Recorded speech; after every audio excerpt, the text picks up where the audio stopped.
Hej gutter og gutinder. Starter vi her på en ny sæson af Farming, den her gang uden bots. Og vi har stadig ikke Mathias med, som vi plejer. Ja, i hans meget fine Husqvarna-tøj. Og meget fin rødhåret, som i virkeligheden.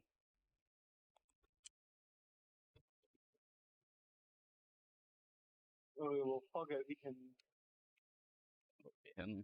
Vi er på mappet.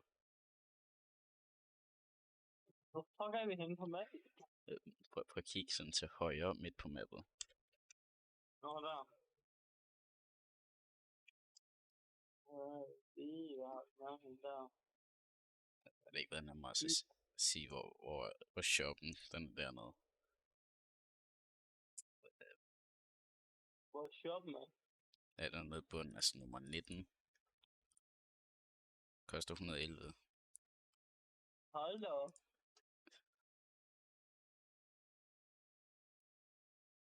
Det er rigtigt. Jeg kan ikke have danske kroner til, man fordi vi ikke har mods til med dit fede dyr. Nej. Sådan er det. Ja. Altså nummer 19 kan vi tage i hvert fald. Hvad for en mark? Ja, nummer 19. Nummer 35, hvis du klikker X. Det er sådan fra shoppen med så 2 op. Nå, der. Mark 19. Jeg ved.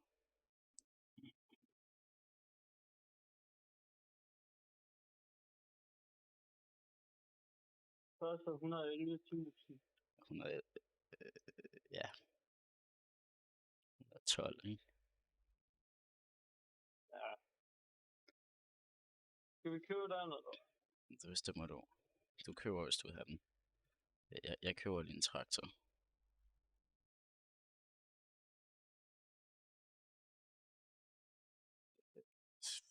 Skal vi have en John Deere? Jeg spiser en majtaster. Nej, jamen, jeg leaser en traktor.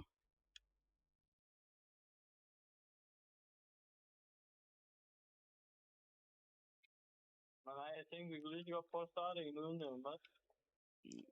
Ja. Jeg køber lige en halv stor trailer. Eller leaser en halv stor trailer. Eller.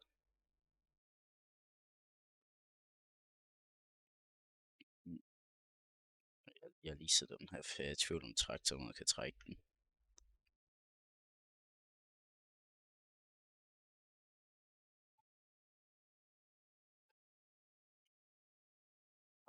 Jeg kan godt mærke, at jeg lige skal slå mit ret til. Ellers bliver det lidt svært at skifte gear og sådan. Så skal jeg ikke skifte gear. Jo, det skal jeg fandme. Altså en majtaster, den er automatisk. Jamen, det er den her, jeg lærer ikke.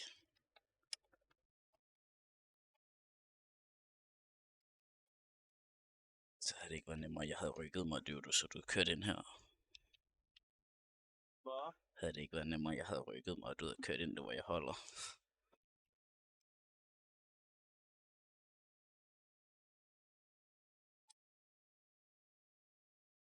Nej, det går.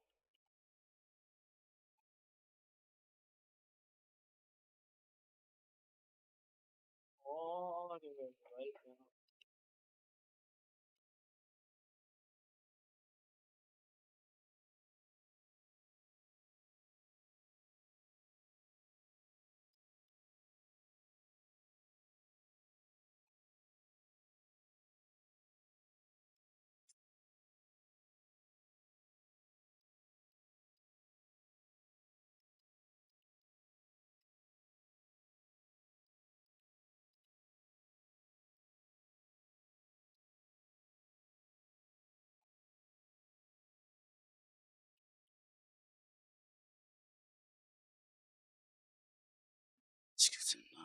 Hvor fik jeg skifte gear hen?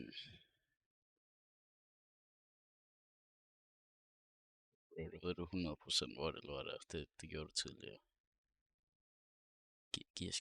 Gearskift.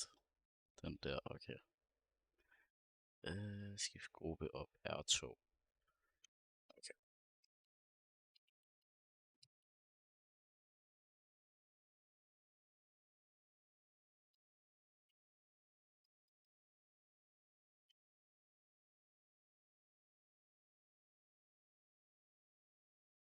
jeg er på vej. Nej, jeg er på vej nok. Ja, jeg har lige stålet motoren. Fang motoren lige, eller hvad? Nej, jeg siger stålede den lige.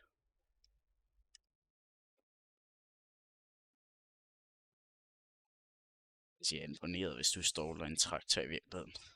Så er det sagt. Der træder du bare på speederen, så kører du. Så skifter du godt nok selv gear, ikke? Men du behøver fandme ikke at træde på koblingen.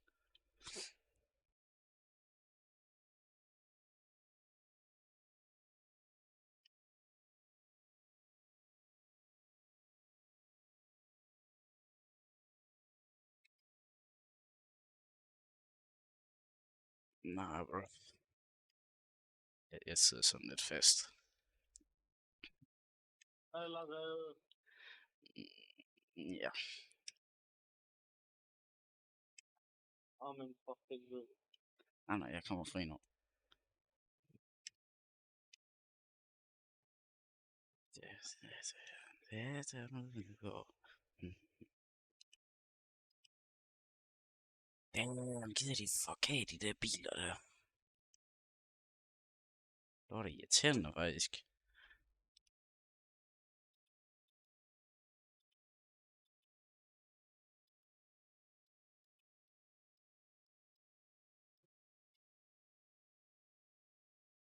Du har måske købt den, eller? Ja, nej. Ja. Jeg ved ikke, skal jeg bare betale de penge tilbage, som sådan bare 200.000 eller andet?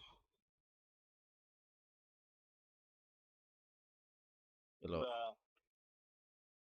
sådan der ikke. Vi har ikke brug for alle de penge.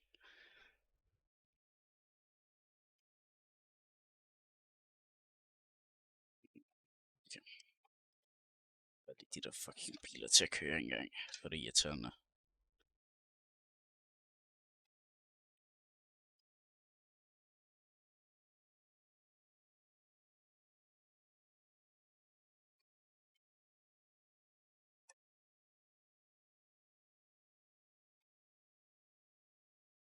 Det kan godt være, at de fik kottet hjørnet engang, men jeg håber det går. Ja. Okay, vi skylder faktisk godt kun 200.000.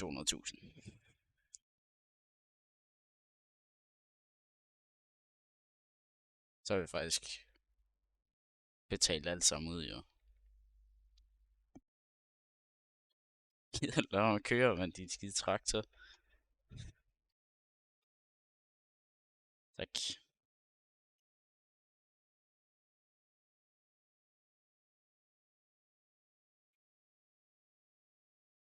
Du laver. Jeg har tilbagebetalt. Så traktoren, den gad ikke holde stille.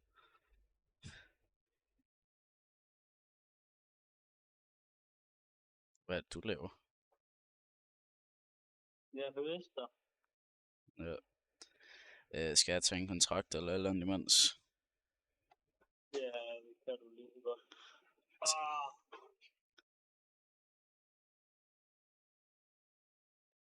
Ej, det er sådan nogle lort, det er nogen jo. Jeg tager en gødning, kan jeg godt mærke.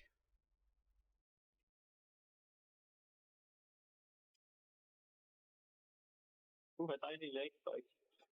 Ja, det er så dejligt med legspikes.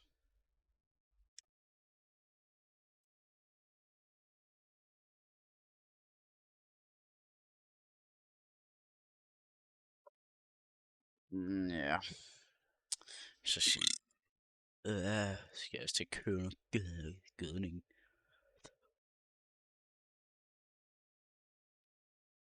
Nej, den siger flydende gødning, eller en gødning, og noget andet gødning.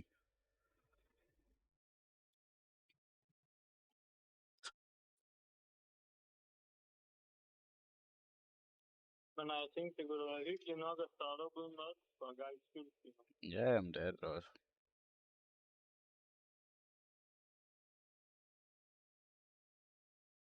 Og en, der taler ved sig selv. Penge nok, der er bare... Jamen alt, jeg med 2 danske blondiner på et 5-stjernet hotel.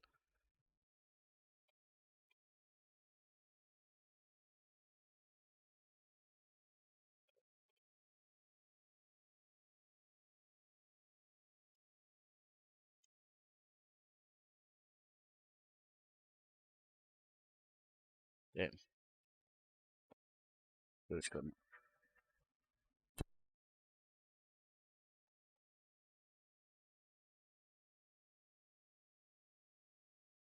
Jeg skal til at høre Gilly med knokler hårdt.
Nej, så fik min telefon, mens jeg kører høster.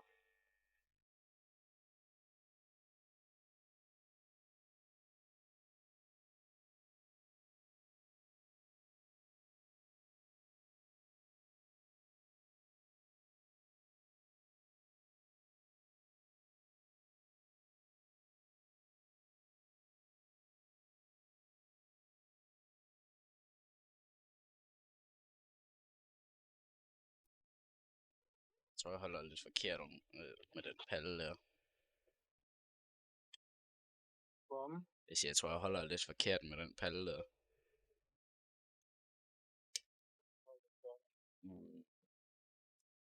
Hvis jeg lige hopper ud en gang, så prøv lige at komme ned og kigge. Ja, lige pludselig var der så der den anden her. Jeg er der nu.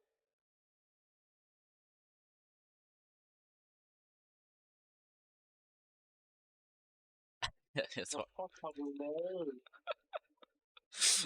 jeg skulle prøve at bakke til, mens jeg snakker med min mor, ikke? Og... Nej, du vil ikke køre, jeg skal nok gøre det. Det var bare, jeg fik brækket uden jeg kiggede. Så jeg kiggede slet ikke.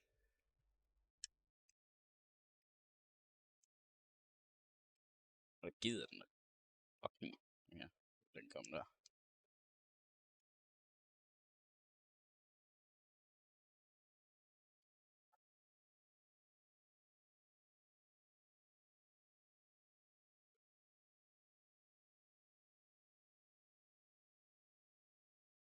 Hvordan går det med høsten?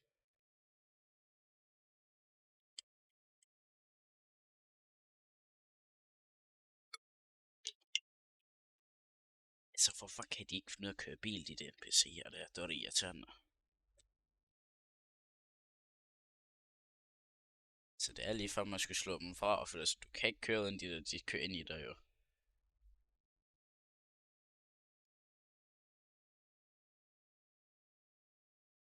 Nå, men jeg kører op til 111. Jeg ved ikke, hvor den er henne, men jeg kører op af.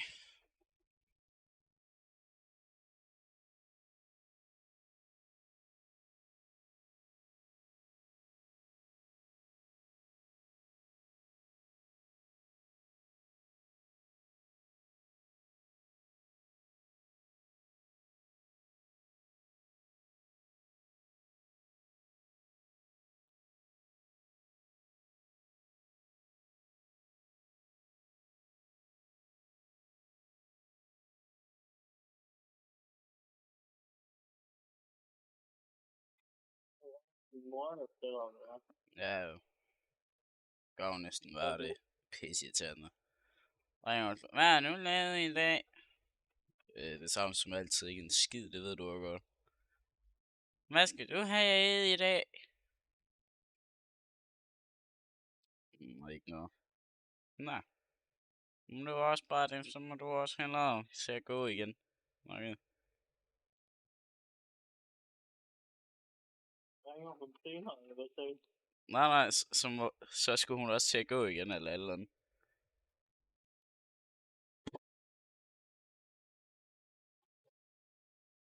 Altså, det er det samme hver dag, så jeg vil kunne svare i søvn på det efterhånden.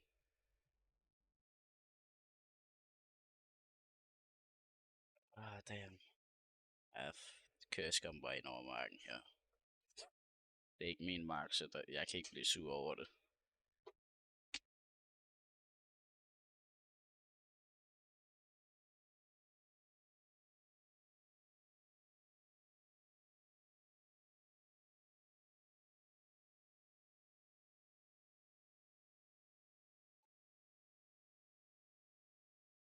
Så har jeg sendt mig til sådan for første gang.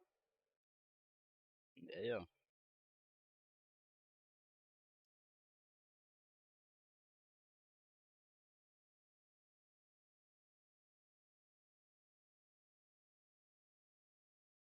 Det her, det er den sidste mark, jeg nogensinde har set. Det er nok den mærkeligste form på en mark, jeg nogensinde har set.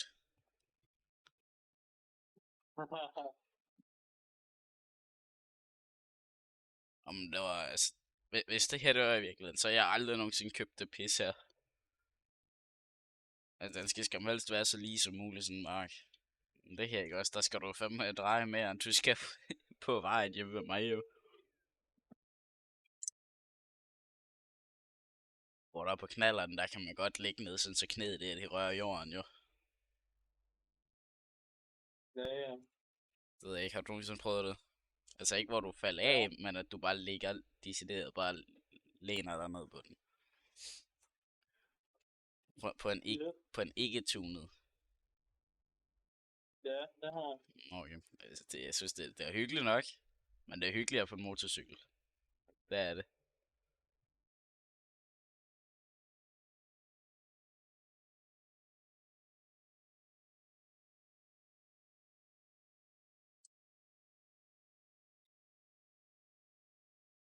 Jeg tænker, når jeg er færdig med lige at gøde det her, så kører jeg lige tilbage med al gødning, stritter det ned i shoppen eller et eller andet. Og vi skal vel også have et eller andet sted, der er vores, sådan decideret vores. Ej, nu skal vi lige have nogle penge igen. Ja, I know.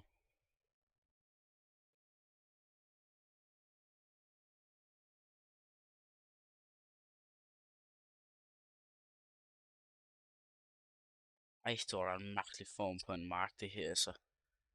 Og nu kan vi jo lige bruge nogle timer på borgen. Ja.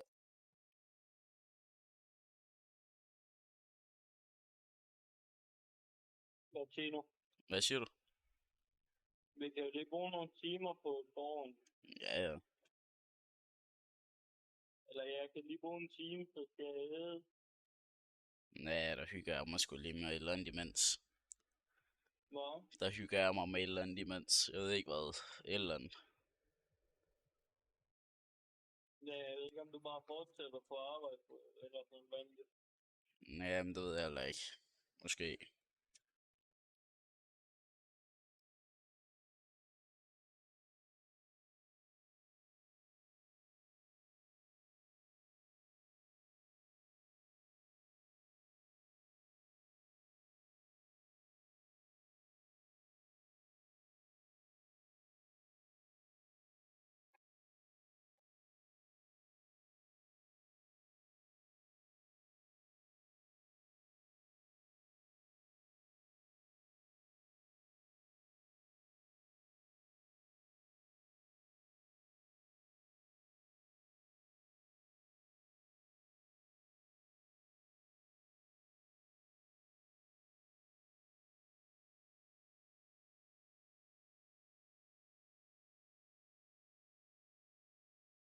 Så jeg bare lige, hvor fanden der er, jeg mangler et eller andet her.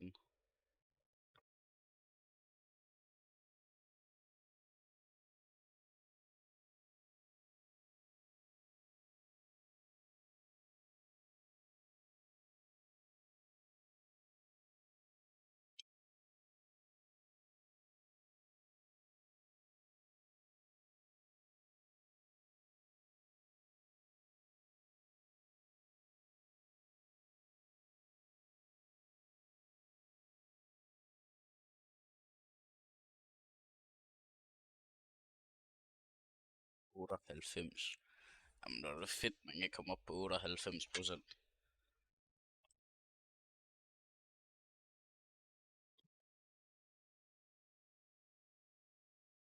Så er du noget mere end mig. Hvad siger du? Så er du noget mere end mig. Jamen, du er heller ikke i gang med en kontrakt, jo. Altså, jeg tror ikke engang, jeg er på 80% af marken færdig nu.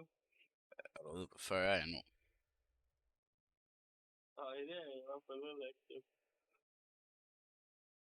Nej, men høst, det tager altså også længere tid. Og så,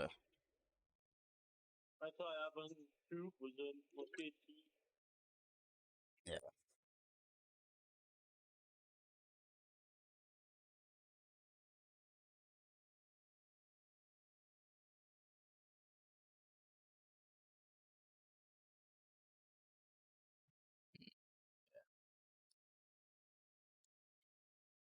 Jeg prøver lige at finde rundt uden kortet. Det er ikke fordi jeg kan, men jeg prøver.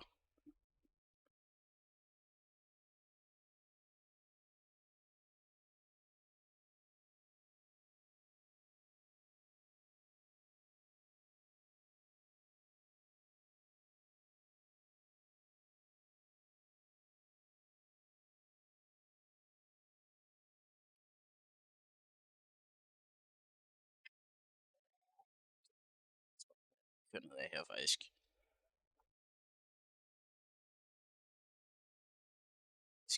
Kan du godt lide Silverado? Hvad? Kan du godt lide Chevrolet Silverado? Det er fint nok. Okay, jeg har kørt fuldstændig forkert. Der er en til salg for 150.000. En 6,5 TD. Jeg skal penge til. Jo, du skal bare lige arbejde på måneder. Plus lidt ekstra. Plus lidt bistand, så er den der sgu.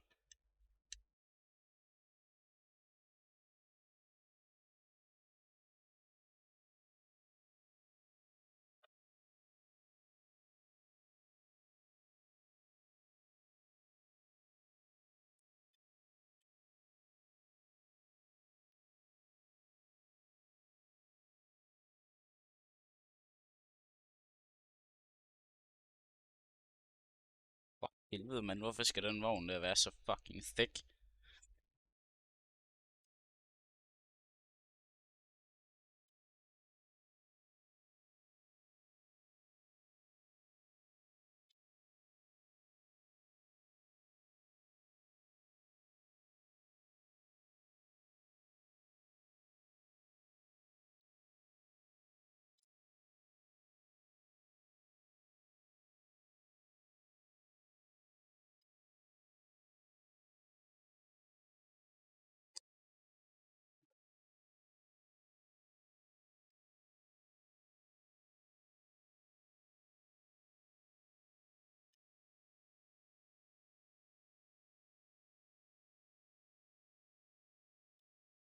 Jeg tror bare, at man kører op i de træer der, for når jeg kørt fast i 13 træer eller sådan en tid.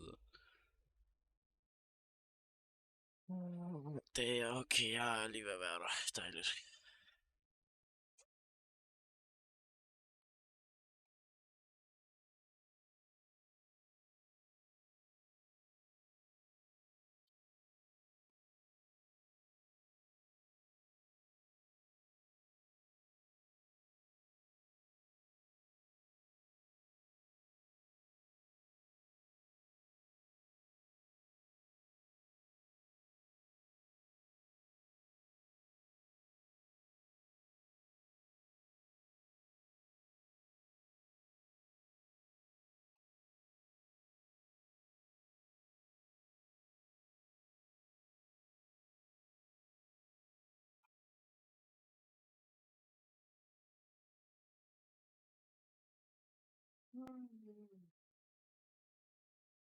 Du siger bare til, hvis ikke du gider høste med, ikke?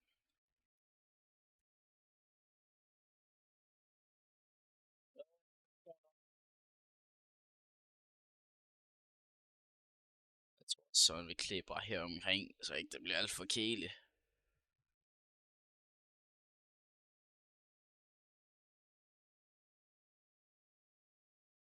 Hvad?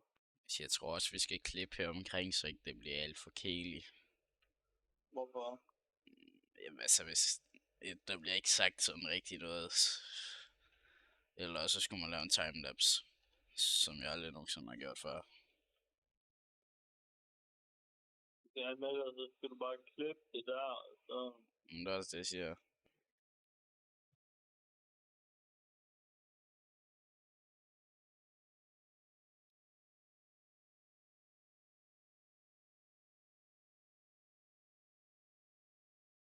Men så har du nogle flere kontrakter, eller?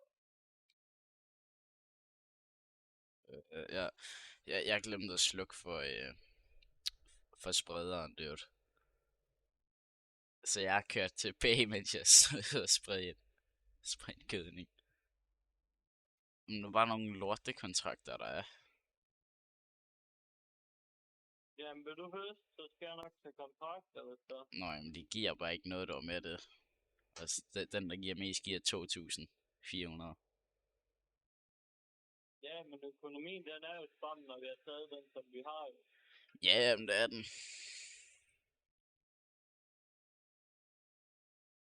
Så kan jeg lige køre ned, så kan jeg køre op igen, så kan jeg tømme. Nej, så jeg gøre endnu en gang. Ja. Jeg tror, jeg tager den her. Den gider du ikke. Jeg tager den der til 2.4. Ved jeg, den gider du ikke. Hvad er det for en? Pløjning. Nej, jeg hader pløjning. Ja, nu. Tror du ikke også, jeg gør det? Så er du gerne brugt det. Den der tid, så vi kunne vi forstå det. Du var klar. Den er alt, den må hjemme. Ved jeg kom på stedet. Det vil tage.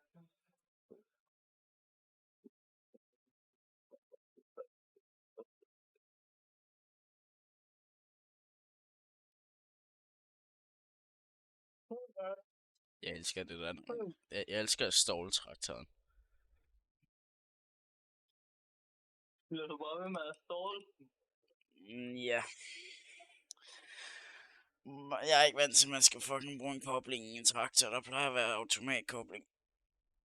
Eller dobbeltkobling, som det hedder. Eller til godt nok 2 forskellige ting, ikke? Men altså sådan automatgearskobling.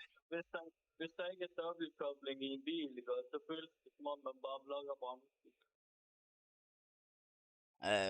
Dobbeltkobling er noget andet. Automatgearbiler, hvis der ikke er dobbeltkobling i. Ja, men altså i en traktor, det er fordi, så kan du koble for eksempel bare det, du har om bagpå, det kan du bare koble ud i stedet for, at du kobler hele traktoren. Ja, men i automatgearbiler, hvis der ikke er dobbeltkobling i, så føles det som om, der bare bliver blokket en bremse. Ja, men det er dejligt. Så man skal helst, og hvis skal du have automatgearbiler, så skal det helst være med dobbeltkobling. Ja. Det er det, de fleste, de er lavet med. Ja, det er også det eneste rigtige. Ej, det eneste er ikke det, man vil. Ja, men altså hvis du skal have automatgear, så skal du helst have en automatgear, der er lavet om til manuel gear. Så skal den have dobbeltkobling i. Ja, en manuel gear er 100. Nej, automatgear skal have dobbeltkobling. Skal lige have en kobling til hver gear, dude. En 6 gears, der skal lige være 7 koblinger, der skal også lige være til bakgear. Ja. Fuck, hvad for en kobling jeg skal bruge til anden gear her. Sidder der og sparker ud af døren ved den anden side udenfor. Hvad for en kobling jeg skal bruge til bakgear her. Spørger din mor eller et eller andet, må jeg ikke lige låne din bil engang?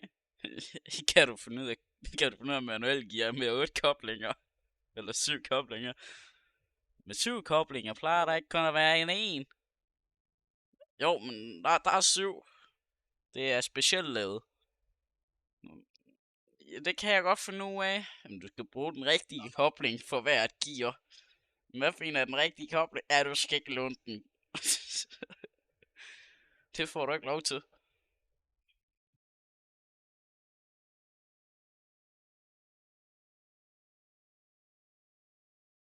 Så jeg kom til at bakke lidt ud på marken der. Ja, jo. Ja, det gør jeg.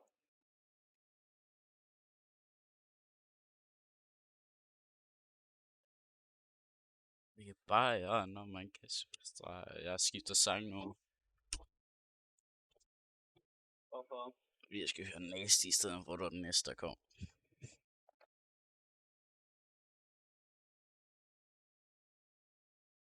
Damn. Lort ståler fandme hele tiden, men...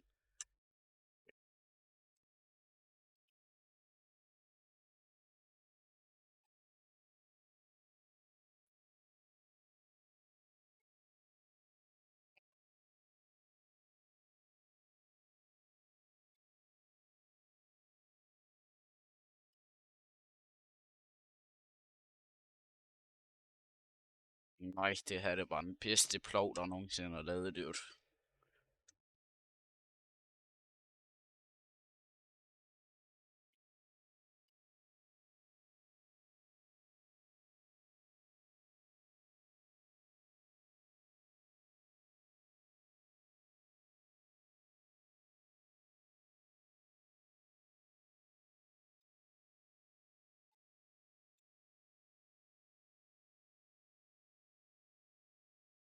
Selvom der er en anden persons mark her. Ja, det skal man også.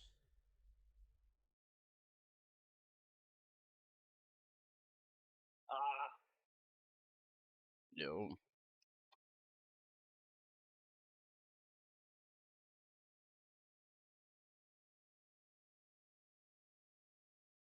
der er med at komme til at ståle traktoren med mig nu. Ja, men det kom jeg også til lige før.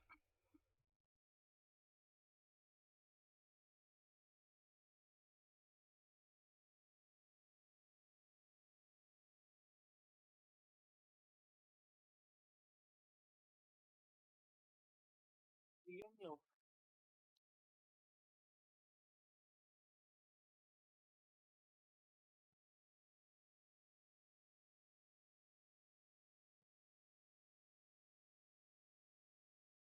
Bare kobling inden, dude.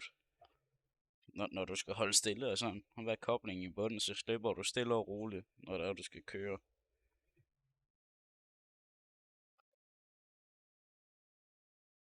Nej, jeg slipper bare fuld smadret. Bare. Ja, det undrer mig ikke, altså så laver du bare hjulspind i stedet for. Og så skal den helt om på 22 stå, når det er, at jeg slipper en kobling. På 22. Så det er omdrejningsmæssigt. Kun på 2200 lige frem. Hvor var kun 2200? Der skal sgu op på 8000, dude. Det er det, den står på standard. Ja, når du skal slippe koblingen, nej, så skal den kraftedeme op på 8, før du slipper koblingen. Nej, den her traktor.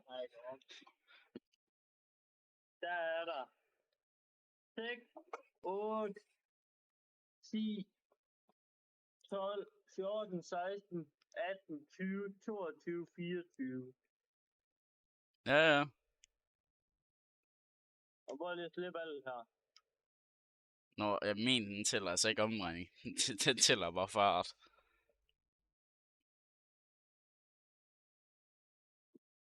Gør vi lige sådan her. Så siger vi motorhastighed.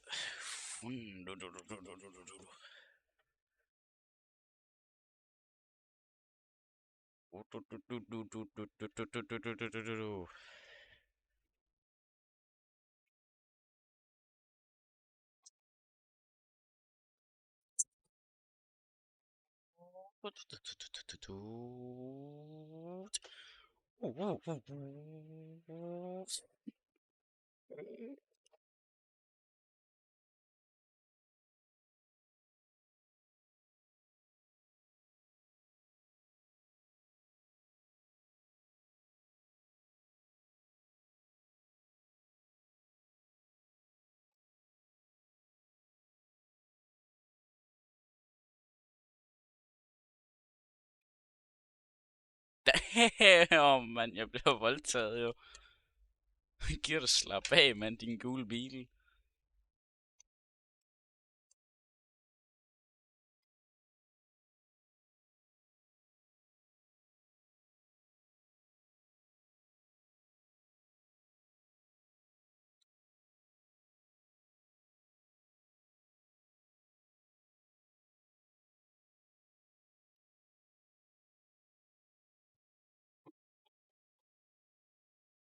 Det er lidt varmere. Ja, det kan jeg se. For det har det blevet været dårligt i munden. Mig eller hvad? Ja, Ej, det er længe siden, jeg faktisk har gjort det. det er sket én gang for mig. Ja, det var en gang for meget, men... Lukker han mange gange, det ikke sket for dig. 2, 3. Nej, det er ikke. Jeg har det altid. Nej, det er ikke. En halv gang. Er det bare fordi, der du har det på video? Nej, jeg har ikke. Nej. Det er jo, du har. Nej. Du har det på optagelsen. Du lukker øjnene. Det er mig, der har optagelsen, så nej. Jeg har det ikke på optagelse. Hvem har så optagelsen? Ja, det er mig, der har den, men altså, hvem siger, det er på optagelsen? Optager du det ikke? Jo, hvem siger, det er på optagelsen? Har du lige stoppet den, hver gang du har stålet den, eller hvad? Jo. 100. Du vidste simpelthen, okay, nu ståler jeg den her motor her igen. Ja.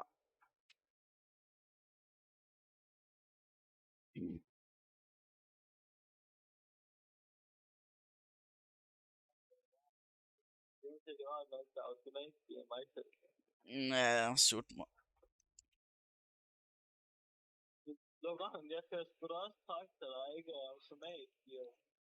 Ja, hvor tit? Damn. Hver gang jeg skal støtte mig selv. Ja, hvor tit er det? Efter 3 ture op og ned. Ja, jeg kører som automat, eller manuelt gear hele tiden.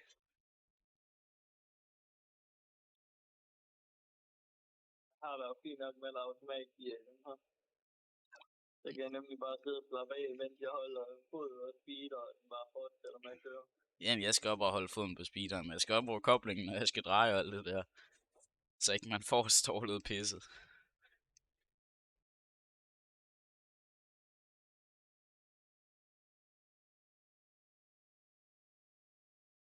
Jeg var knap nok ret. Nå, men det behøver jeg jo sådan set heller ikke rigtigt.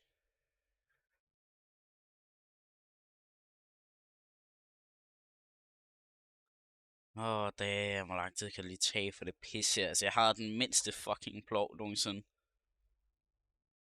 Helt stille, jeg har det mindste skærmord, mens det er mig tekster. Nej, bro. Legit, det er den mindste plov, du nogensinde ser.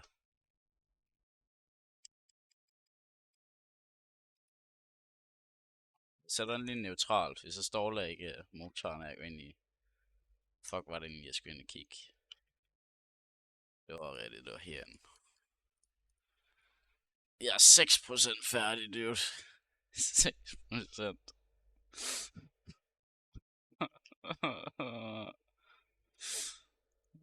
Nej.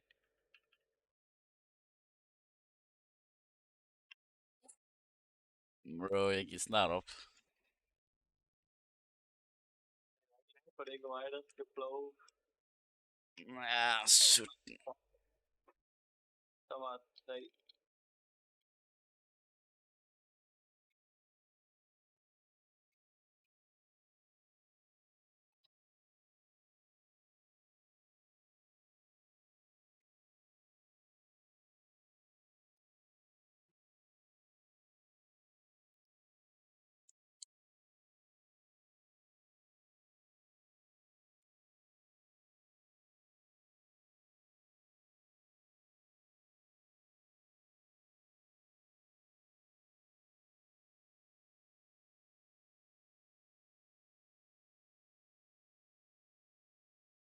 Jamen, jeg gider ikke den der kontrakt mere, dude.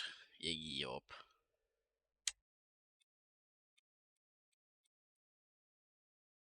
Kontrakt på mig 146 mislægget. Nå, jeg ved hvorfor. Ja, det ved jeg ikke.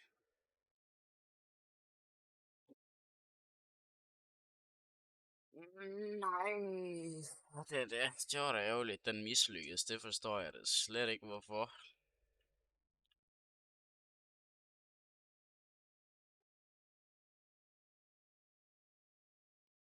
Ja. Nå, jeg cutter lige her engang, kan jeg godt mærke.